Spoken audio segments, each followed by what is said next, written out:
Hello tout le monde, j'espère que vous allez bien. Je vous retrouve pour une nouvelle vidéo qui sera mes favoris de l'année et non pas du mois de décembre ou quoi, mais comme on est à la fin de l'année, j'ai vraiment décidé de faire un récap de tout et faire mes favoris de toute l'année. J'adore regarder ce genre de vidéos, c'est grave inspirant, je trouve que ça donne plein de nouveautés, ça fait découvrir plein de choses. Donc si ça vous intéresse, je vous laisse avec la suite. Il va y avoir plusieurs catégories: vêtements, accessoires, films, cinéma, lecture, enfin vraiment de tout. Donc c'est parti. Je vais commencer par la catégorie vêtements et accessoires. J'ai pas mis le meilleur haut pour porter les vêtements, donc je vais juste vous les montrer comme ça. Donc ça, vraiment, je viens de l'acheter, je l'ai acheté ce mois-ci, si je dis pas de bêtises, c'est une petite veste comme ça, sans manches. Elle est incroyable, genre elle est trop belle, derrière elle est toute noire, mais devant j'aime trop. Je l'ai achetée, elle vient de chez Monoprix, donc vraiment voilà, mais je la trouve trop belle et je l'ai eu pendant le Black Friday parce que sinon je l'aurais jamais achetée, elle était beaucoup trop chère. Elle était à 79€ je crois, je l'ai eu à moins 30%, ce qui est déjà cher. Mais elle était vraiment belle. Moi j'aime beaucoup, franchement, j'aime bien. Ensuite je vais vous montrer un pull, j'ai eu un coup de cœur quand je l'ai vu, j'étais obligée de l'acheter. Je l'ai acheté à Citadium, mais la marque c'est Noisy-May, je sais pas si je le prononce bien, je connais pas du tout. Mais c'est un pull rose comme ça, avec plein de cœurs. Et il est incroyable, vraiment il est trop beau, faut que je le remette là. Et regardez, il est trop beau. Bref, et je sais plus du tout combien il coûtait, mais il est vraiment incroyable. Donc je vous redis, la marque c'est Noisy-May, je sais pas s'il existe encore. Et vraiment trop beau. J'ai l'impression qu'il a un peu raccourci par contre, mais il est trop beau. J'ai un peu le seum parce qu'il y a un haut, vraiment j'ai adoré, je le mettais tout le temps pour les soirées et tout, il est trop beau.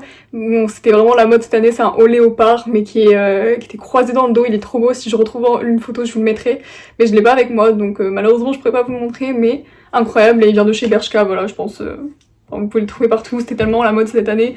Vous voyez que ça le léopard, mais moi j'étais une petite fan de léopard depuis la primaire. Depuis Violetta, merci Limina. Ensuite il y a un manteau, bon j'ai fait très mouton. Enfin ce que je veux dire parce qu'il y a tout le monde qui a ça en ce moment, c'est les manteaux à fourrure. Elle est trop belle, elle vient de chez Bershka, elle est longue. Je vous mettrai une photo portée, mais vraiment elle est incroyable, donc pareil de chez Bershka. Super bien, juste que les poils ils se perdent un peu et par exemple quand on habille en noir, je trouve ça s'accroche de faux vêtements, mais très belle. Et enfin en accessoire, je vais vous présenter un sac qui vient de chez H&M, il est trop beau, que ce soit pour les soirées ou même en journée, je le trouve incroyable. Comme ça, hop, il est trop beau. Et moi j'aime bien les petits sacs et là franchement il y a la place de mettre beaucoup de choses. Ensuite on va passer à une catégorie un peu jeu, créativité, je ne saurais pas trop comment la nommer. Donc cette année déjà, en favori je vais mettre le scrapbooking, mais en soi j'ai pas forcément de choses à montrer, que ce soit stickers, tout, je suis fan. Mais là je vais vous présenter un puzzle. Celui-ci qui vient de chez Sostrengren, il m'a coûté 6€ et quelques, donc vraiment pas cher je trouve pour un puzzle comme ça. Il y a 500 pièces, il est rond donc c'est grave original. Moi de base je prends beaucoup des puzzles Disney et tout parce que je suis grave fan et du coup j'aime trop les faire. Mais là j'ai trouvé trop mignon et il est trop beau je trouve. Ensuite on va passer à la catégorie lecture. Alors j'ai eu un vrai coup de cœur cette année, mais je vais quand même vous parler de Ces prières que je fais dans le noir, parce que j'adore les livres de Neil Gaiman, Marie Alino, etc. Et Mathieu Guibé, même si c'est pas lui qui a écrit celui-ci. Mais voilà, j'ai beaucoup aimé. C'est le 3e de la saga La nuit où les étoiles se sont éteintes et Le jour où le soleil ne s'est plus levé. J'ai moins aimé que les premiers, que les 2 premiers, parce que là c'est sur un autre personnage, mais j'ai bien aimé quand même, mais moins que lui. Mais c'était quand même un très bon livre, étant donné que cette année j'ai beaucoup moins lu que les années précédentes. Je vous tenais quand même à vous le partager, mais je pense que je ferai une vidéo de tous les livres que j'ai lus cette année si ça vous intéresse. Maintenant je vais vous montrer mon coup de cœur que je vous conseille à 10 000%. Le livre que je vous recommande à 10 000%, c'est Là où gisent les endormis. Vraiment c'est une brique, je l'ai pris en relié. Il est tellement beau. Donc c'est de Farida Abike Imide, je sais pas si je le dis bien, mais le premier qu'elle avait écrit, parce que ça c'est son 2e livre, le premier c'est As de pique, donc c'est une autrice anglophone, mais vraiment son premier livre c'était déjà un coup de cœur. C'était un peu intrigue et tout, ça se passait dans un lycée ou une université, je sais plus, mais c'était incroyable, vraiment j'avais trop eu un coup de cœur pour ce livre, je l'ai lu l'année dernière, et là quand j'ai vu qu'il y avait un nouveau livre qui avait été traduit de elle, parce que c'est son 2e qui a été traduit en français là, j'ai direct acheté. Regardez comment il est trop beau. Vous pouvez le prendre en relief, vraiment il est incroyable. Mais juste pour l'histoire déjà, est incroyable.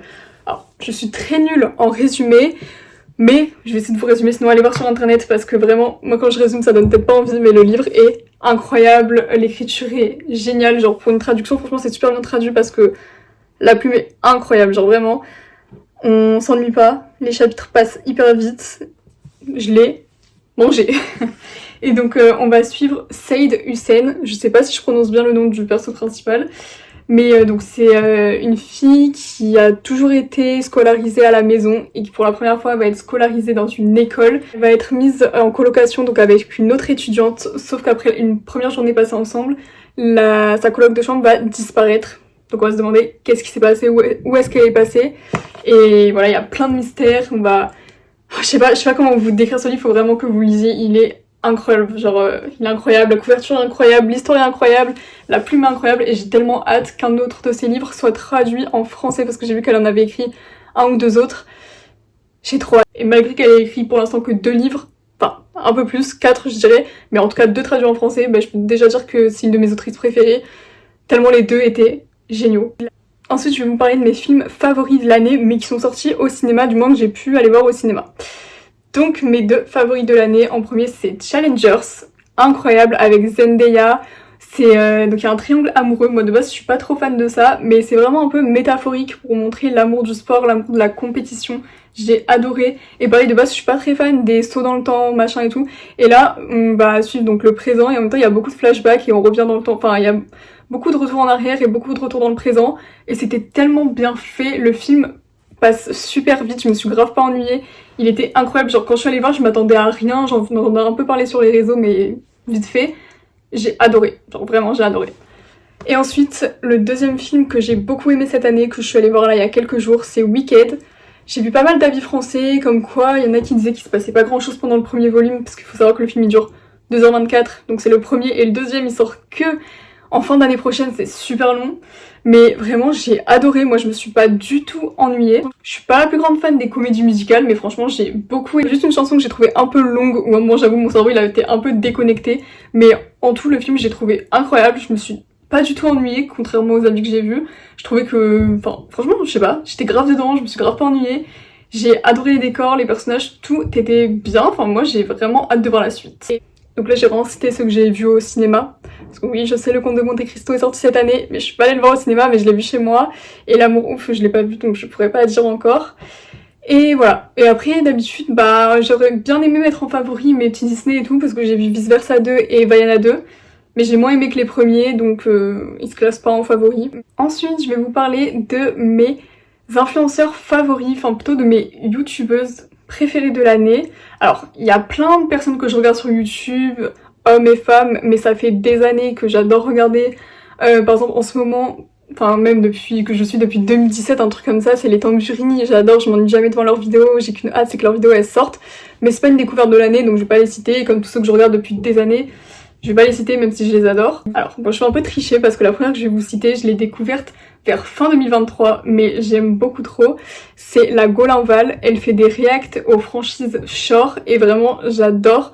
Enfin, elle est super drôle et franchement j'aime trop regarder ses réactions, ses reacts au Shore. J'ai beaucoup aimé suivre le All Star Shore 2, incroyable. Et en deuxième, rien à voir, je l'ai découverte il y a quelques mois, au début de l'année je pense à peu près, je sais plus trop. C'est Lilibelle, j'aime beaucoup, j'aime trop regarder ses vidéos parce qu'en ce moment elle est étudiante d'échange en Corée. Et vraiment j'aime trop regarder les vidéos de voyage comme ça, surtout que moi j'aimerais trop un jour partir au Japon, elle a fait des vlogs au Japon, j'aime trop. Et bref, elle est grave inspirante je trouve, donc j'aime beaucoup. Conseil de fou, les deux ça n'a rien à voir, mais j'aime beaucoup les deux. Les deux n'ont rien à voir, mais je tenais à vous présenter quand même les deux. Après, il y en a plein qui m'inspirent. Tissia, j'ai vraiment découvert cette année. D'ailleurs, celle qui m'a inspirée pour faire cette vidéo, donc voilà. Mais bon, bien plus connues que moi toutes. Et si jamais je peux inspirer une personne à aller les voir qui ne les connaissent pas, je vous invite grandement à les regarder. Voilà tout le monde, j'espère que la vidéo vous aura plu. Si c'est le cas, n'hésitez pas à liker, à commenter et à vous abonner. N'hésitez pas non plus à me dire quels ont été vos favoris de l'année dans n'importe quelle catégorie. Et moi, je vous retrouve très bientôt dans une prochaine vidéo. Bye!